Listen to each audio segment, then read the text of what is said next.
लोक करता प्रणिपात स्वीकार कर लो करावજો એવી શુભ ભાવના. ધન્યવાદ આપ સૌનો. હાથવાળા પ્રભુના ઉપકારનો બદલો વાળવા માટે બે હાથવાળો માનવી સમર્થ નથી. તેથી આપણે સૌ પ્રભુની પ્રાર્થના દ્વારા તેનો આભાર વ્યક્ત કરીએ.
નિભાવ્યા એ જ મહાપુરુષના ધરતી પર એમનો ઇતિહાસ લખાયો છે.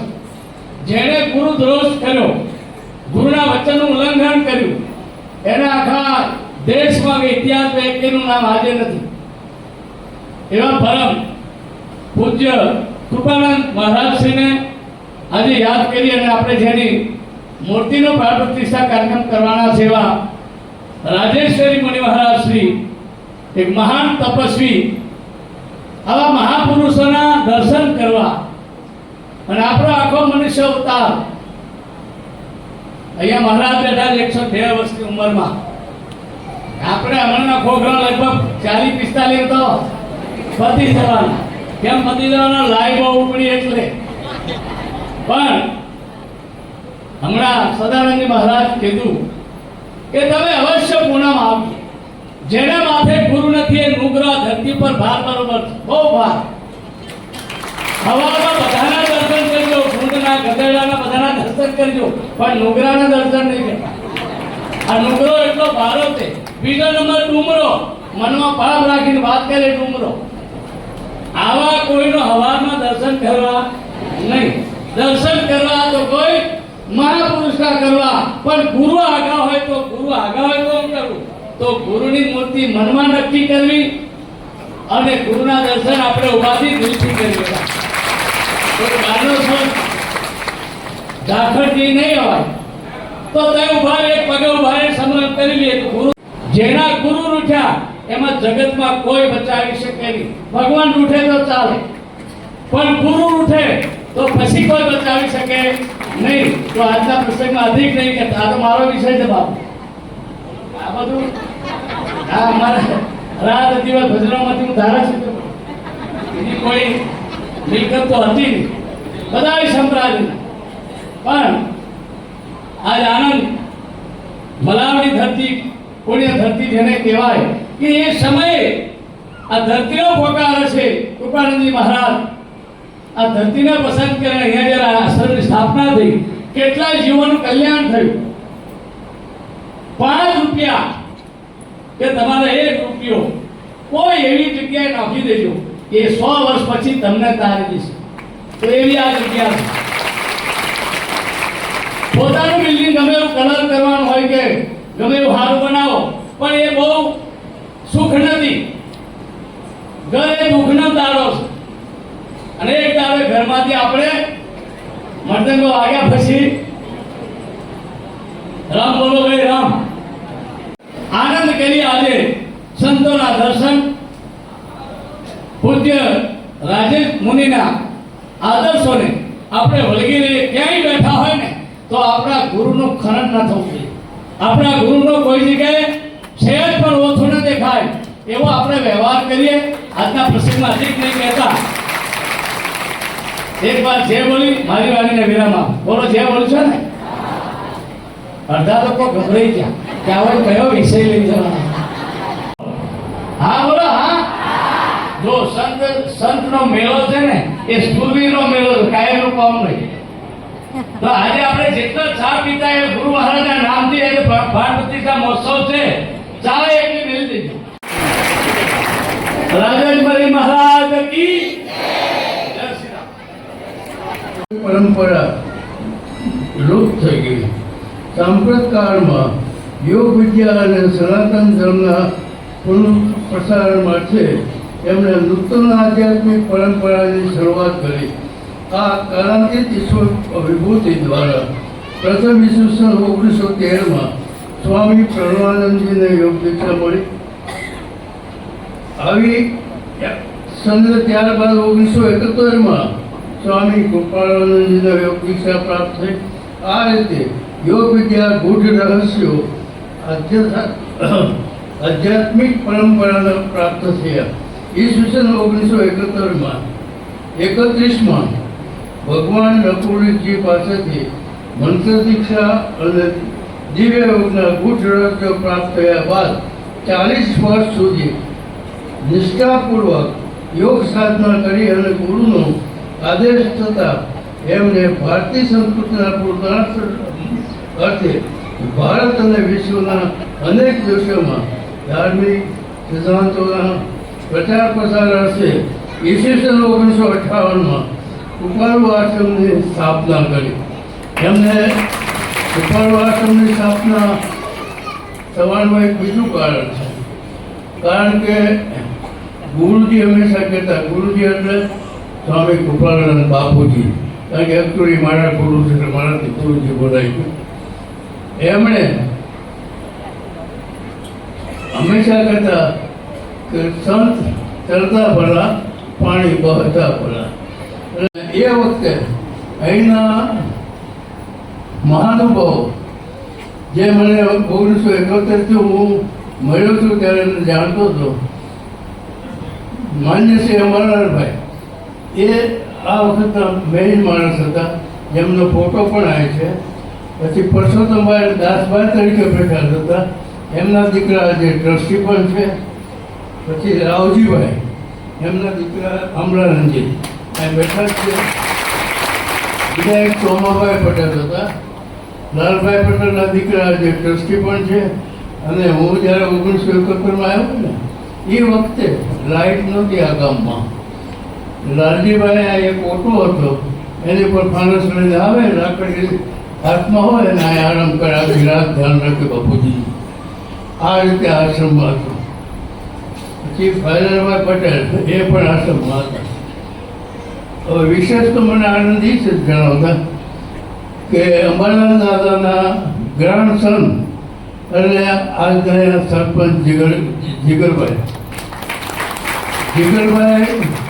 આ લોકોની ભાષામાં એટલે રાજકીય ભાષામાં સમૃદ્ધ આખા ગામે યુનાનિમસલી છૂટીને મોકલ્યા છે. કોઈ મતદાન નથી આપ્યું. એવા ભાઈ શ્રી જીગરભાઈ આજે હાજર છે અને હવે અહીંયા જગ્યા છે એટલે હું વિનંતી કરું છું ઉપર આવીને પણ બિરાજે.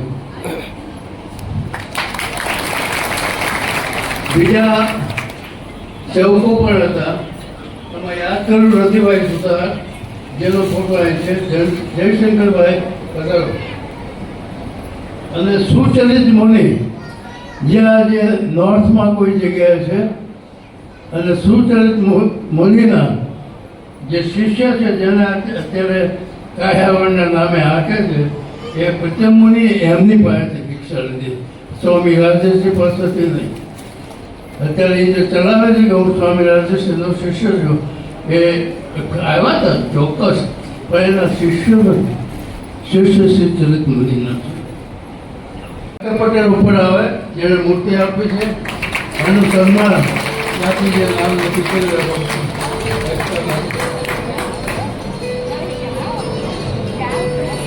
સમરસ ગ્રામ મલાવ અને ત્યાં ગુરુજીના પ્રેમ પ્રાણ પ્રતિષ્ઠા મહોત્સવમાં ઉપસ્થિત સર્વે મંચસ્થ ગુરુજનો, કે જાડેજા સાહેબ, ધારાસભ્ય શ્રી,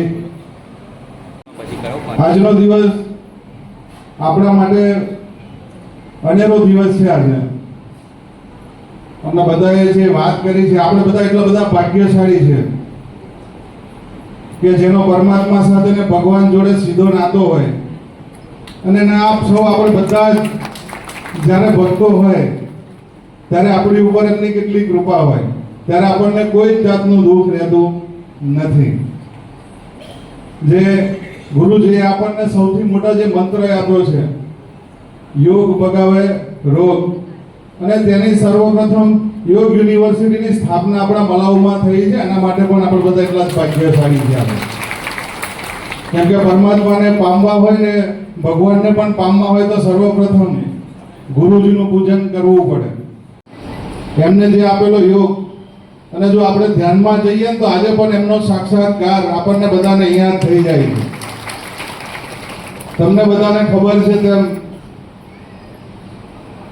આપણા યશસ્વી પ્રધાનમંત્રી નરેન્દ્રભાઈ મોદી સાહેબ પણ તેમના આશીર્વાદથી, તમે બધાએ જોયું અમને કે પાકિસ્તાન જેવા દુશ્મન દેશને ઓપરેશન સિંદૂર દ્વારા, અને સિંદૂરની કિંમત શું છે એ પાકિસ્તાનમાં જઈને 20 મિનિટમાં તેનો ખાત્મો કરાવવાની જે તાકાત હોય ને, તેમના આશીર્વાદથી આપણા પ્રધાનમંત્રીને મળી છે.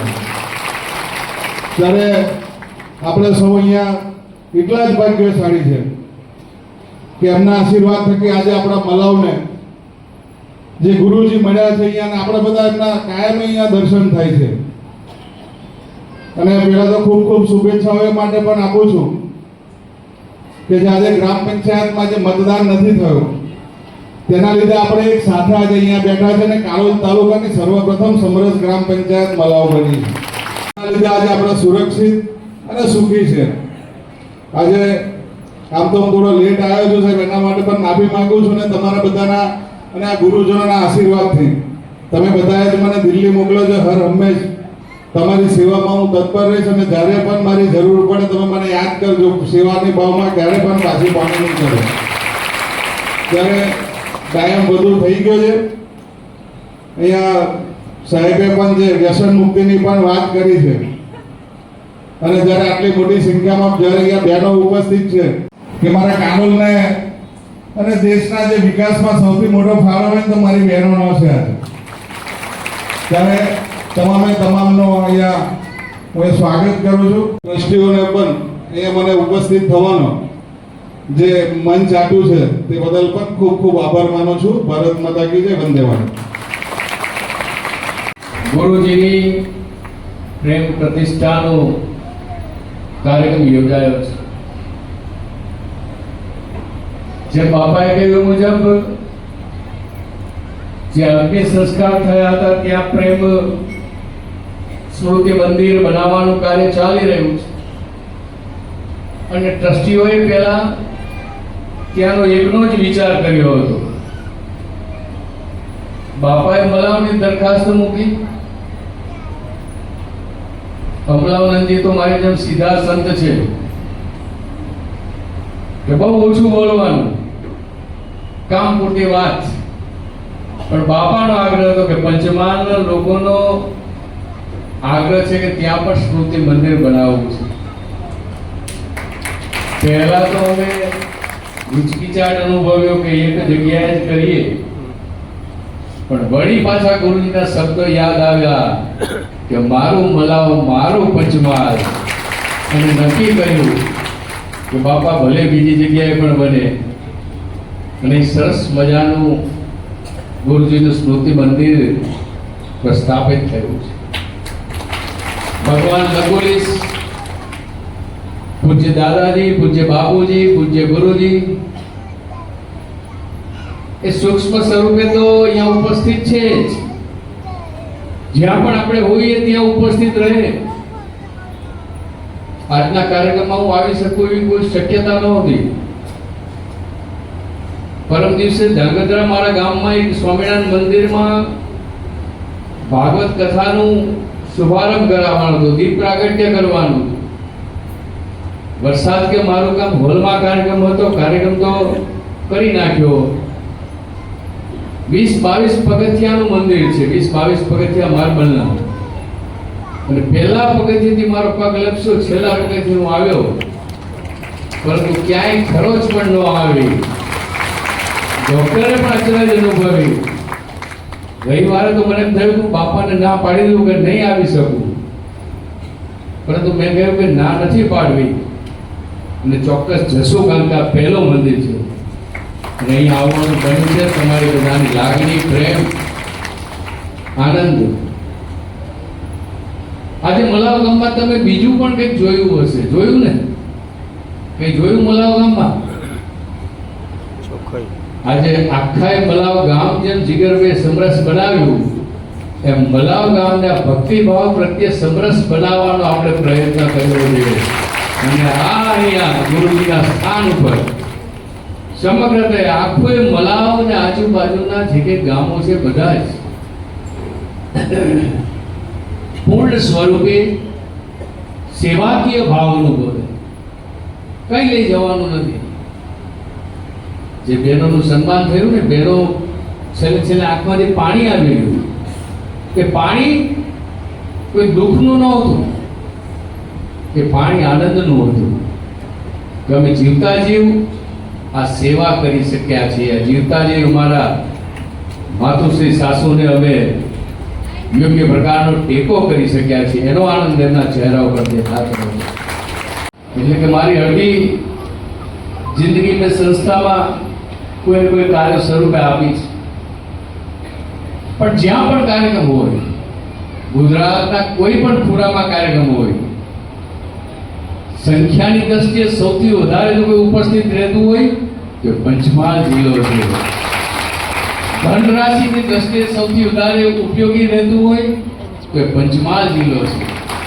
એવા પંચમહાલ જિલ્લાના બધા જ સેવક ભાઈ બહેનોને આ સંસ્થા પ્રતિ પોતાનો આદર, પ્રેમ, લાગણી ધરાવતા તમામ ભાઈ બહેનોને હું નતમસ્તક વંદન કરું છું, પ્રણામ કરું છું. ક્ષત્રિયોમાં હંમેશા ઇતિહાસ એમ કહે છે કે વીરતા, દિવ્યતા. તેજસ્વી બનાવો, તેજસ્વી બનાવો, બનાવો, ઉપર ઉપર આવી જાઓ.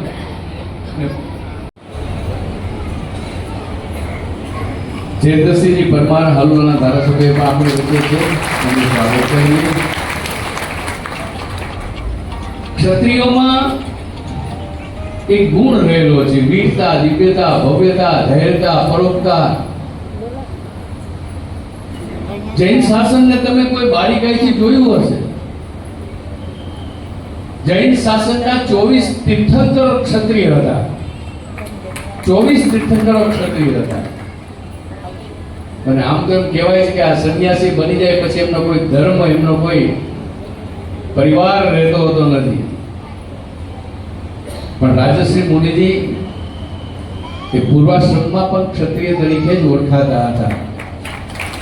અને તમે બધાએ જ્યારે જ્યારે એમને મળ્યા હશો ત્યારે જોયું હશે કે પરોપકારની ભાવના, દિવ્યતા, ધૈર્યતા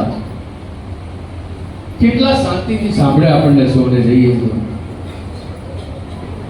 આપણે 5, 25, 50 વાક્ય બોલીએ ત્યારે એક વાક્ય એવું બોલે કે આપણા દેહને અલગ પ્રકારની અનુભૂતિ, શાંતિ થાય. એ પ્રકારની એમની ધૈર્યતા અને દિવ્યતા રહે. એવા મુનિજીનું અહીંયા પ્રતિષ્ઠાનું આજે કાર્ય થયું છે. અને એ પ્રતિષ્ઠાના કાર્યને ફક્ત આજના એક દિવસ પૂરતો ન ઉજવીએ. જ્યારે જ્યારે સમય મળે, આ કોઈનું નથી. હું ટ્રસ્ટીઓને, બાપાને, મલાવ ટ્રસ્ટના તમામ ટ્રસ્ટીઓને, પૂર્વ ટ્રસ્ટીઓ બધાને હું અભિનંદન આપીશ, આભાર માનીશ કે સરસ મજાનો હું 2-3 વખત હમણાં 2 મહિનામાં લગભગ 3 વખત આવી ગયો. નાના મોટા ફેરફાર જે કંઈ હતા એ પણ બાપાએ જે આખું અહીંયા બધાને સાથે લીધી જે ઊભું કર્યું છે, એમને જે વર્ણન કર્યું ને કે બાપાનું સન્માન એટલા માટે કર્યું કે આ બધાની પડદા પાછળ ધીરે ધીરે ધીરે ધીરે આમ તેમનો સ્વભાવ છે. જ્યારે વ્યક્તિ પોતાના માટે ન માંગતો હોય, અન્યને માટે માંગતો હોય, સેવા માટે માંગતો હોય, ત્યારે એના શબ્દો જ આપણને અલગ પ્રકારની અનુભૂતિ કરાવે છે.